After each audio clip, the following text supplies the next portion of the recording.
नाबालिका विवाह और निर्यातना घटना गिरफ हेले निलंबित पुलिस एसआई अमित पाढ़ी। जगतसिंहपुर जिले में जैनिक नाबालिका को प्रेम करी विवाह करथिले बालेश्वर अंचलर अमित पाढ़ी। अमित पुरी जिले में पुलिस एसआई भावे कार्यरत थिबा बेले चतुरतार सह नाबालिका को विवाह करथिले और परे शारीरिक और मानसिक निर्यातना देथिले। परे नाबालिका परिवार पक्षरु जगतसिंहपुर थाना रे अभियोग पर संपृक्त एसआई को निलंबित करा जायतिला और गिरफ भୟରେ से फेरार होई जायतिले। विभिन्न गणमाध्यम एने खबर प्रसारण पर तत्पर होइतिला जगतसिंहपुर पुलिस। जगतसिंहपुर एसपी निर्देश क्रमे जगतसिंहपुर पुलिस एक 4 जणिया टीम चतुरतार सह गतकाली अभियुक्त अमित को विशाखापाटनार गिरफ करिछि। आज अभियुक्त को कोर्ट चालान कराजिबो बोली सूचना दैछन्ती एसपी भवानी शंकर उद्गाता। सुब्रजीत दासकर नेतृत्व रे केलकेटा, मयूरभंज, बारिपदा, रायगड़ा, गुणपुर सबु आड़े चढ़ऊ करी लास्ट को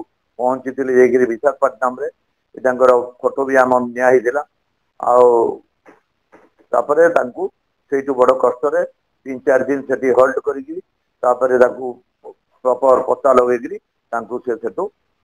धरिकी आनिले। काली राति आसिक पहुंचले। आज सकाळु थाना मेडिकल एग्जामिनेशन कोर्ट चालान। जगतसिंहपुर राकेश कुमार रिपोर्ट, विश्व विजय न्यूज ओडिशा।